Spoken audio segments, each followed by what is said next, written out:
Dan, good morning. It's great to have you. The S&P, it's an update. The S&P is off about 14% from its peak. That is nothing compared to where you think it will go. You're anticipating 30 to 50% sell-off from peak to trough next year. What gets it there? Is it Fed, fundamentals, both? It's really both. So our rallying cry for this year is don't fight the Fed. So the Fed is your enemy for the first time in 13 years, having to deal with inflation. And the second part of it is don't fight the fundamentals, where we think we're looking at a U.S. recession next year. Obviously, we had a negative GDP print in Q1 already, which was a big surprise. But I think we do get a recession next year, and the combination of those two things will drive multiples lower, excuse me, as we look at next year. So, Dan, how do the tech megacaps fit into your outlook? Apple, of course, kicking off WWDC, its developer conference today. It is higher in the current session. Where does it go from here, and how do they hold up relatively better? No, I think it actually is much worse, because right now you're having to worry about something you haven't really had to worry about for the last 13 years, and that's valuations. And so if you look at the S&P, it's trading at about 18 times. If you look at Apple, I believe it's trading at about 24 times. And Apple's a pandemic beneficiary, whether you're talking about their services business, where they got paid a lot of money by people staying home playing video games, that then that services revenue came to them, or from the sale of their products like the Mac, like the iPhone, where, remember, in calendar 19, 3 out of the 4 quarters in calendar 19 before the pandemic for both Mac sales and iPhone sales were negative year over year. That went to up 66%, up 70% for iPhone and Mac, respectively, in the March quarters. Those have been decelerating. We expect them to go back to negative growth by the time you get to the end of this year, because instead of buying Macs and iPhones to work at home, we're going to be out on vacation, going to our favorite restaurants, going surfing, et cetera.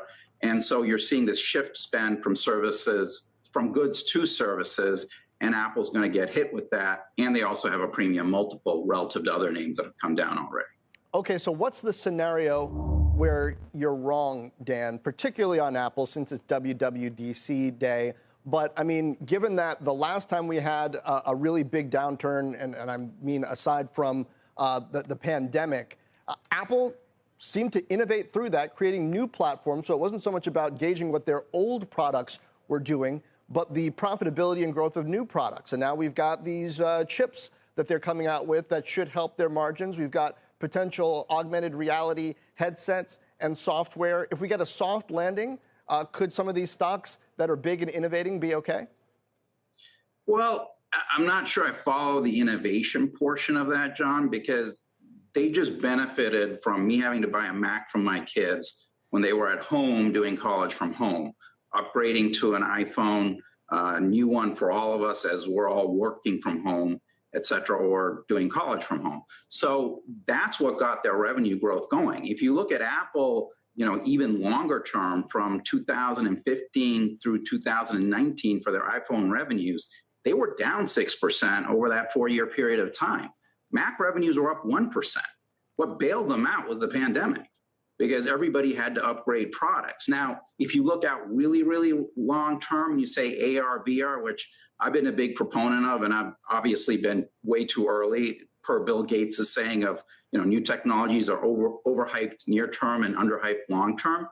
They should hopefully benefit. But remember, iPhone is still over 50% of their revenues.